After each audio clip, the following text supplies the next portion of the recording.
Well, this is a funny title by Tucker. Candace, and Candace Owens. To survive woke culture, you have to become a liar. Candace Owens is a big time grifter. Was on the left. That didn't work out for her, and she went to the right. While on the left, she sued a school or college for racial discrimination. One, used that to run off and do some stuff, and then once she couldn't grift on the left anymore, she went to the right and started saying racism doesn't exist. It's hilarious. There's one theme that unites almost every story we've seen for the past 3 years. It's the people in charge despising the people they're in charge of. Politicians despising their voters, preachers despising their congregation, generals despising their infantry, Or Tucker Carlson despising his own audience. officers, and enlisted men. So it shouldn't surprise you that the Bud Light executive in charge of Bud Light hates people who drink Bud Light and thinks really they should all become transsexual. Here she is. So I had this super clear mandate. It's like we need to evolve and elevate this incredibly iconic brand. What does evolve and elevate mean? It means inclusivity. It means shifting the tone. We had this hangover. I mean, Bud Light had been kind of a brand of fratty, kind of out of touch humor, and it was really important that we had another approach. Yeah, fratty is bad. They're just so entitled. That's the word from Alyssa Heiner-Shy.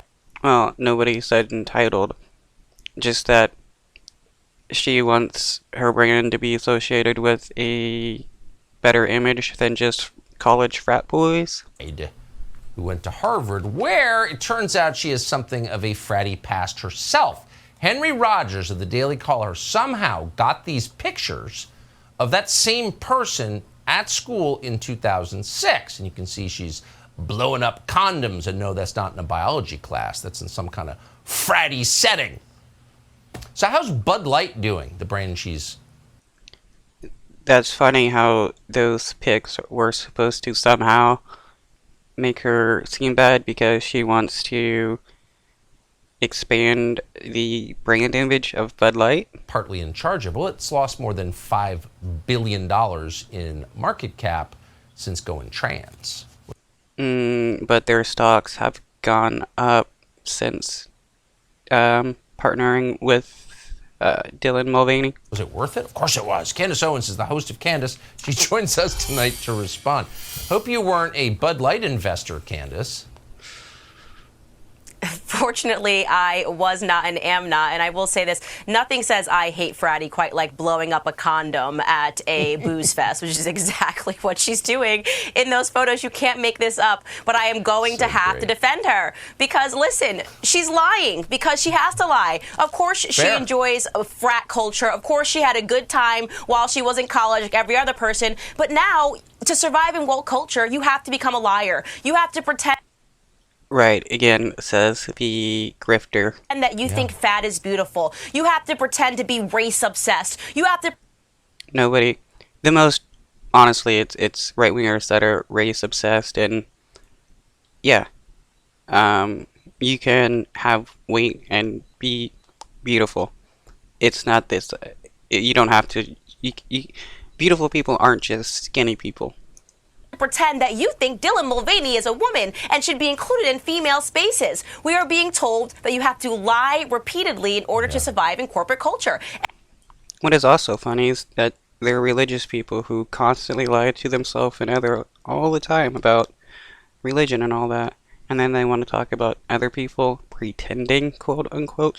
And she is herself a victim of that and a perpetuator of that. So yeah, it's absolutely shameful, and she should feel ashamed that she brought this idea to Bud Light. But I do believe that she was conditioned. I mean, she went to Harvard. What do we think goes on? What do we believe is the sociology of people that graduate Harvard? They're basically being told that this is the way that they should think. And there's one more thing.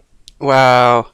You listen to that, guys. Harvard is bad. Don't go to Harvard. I want to say here, Tucker, because it's deeply upsetting to me. There is a post-analysis that needs to happen here on why it is that Dylan Mulvaney for 365 days was able to openly mock women, to openly take the spaces of women, to get contracts from Ulta Beauty, to take, contracts from other women and all these sponsorships, and nobody cared. Wow, like he's going around finding women with these contracts. I mean, she's going around finding women with these contracts and taking the contracts from them. No, that's not how it works.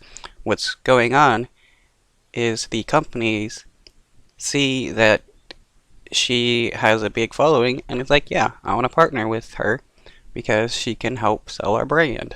Until suddenly, Dylan Mulvaney traversed into a male space and it became unacceptable. Why? Because men don't tolerate this level of lies in the way that women do, right?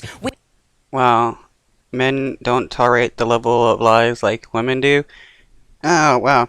So she's just, now she wants to just hate on all women. But that's funny because, right, Tucker Carlson lies all the time. And she has no issue with it. Well, I guess she tolerates the lies. We respond emotionally and not rationally. We should have been the ones to put an end to Dylan Mulvaney, but we didn't because we feel bad. And shouldn't we just... Oh, wow. Women react too emotionally and not rationally.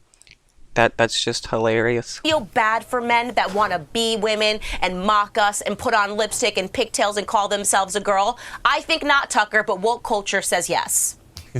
As usual, you've taken it to a much deeper, more profound level than I. Wow, you took it to a deeper, more profound level. Yeah, just a bigoted rant that she went on. Thought through. That is so. I mean, in one sentence, it's pretty amazing that the battle of sexes has been won by men with the help of feminists, isn't it?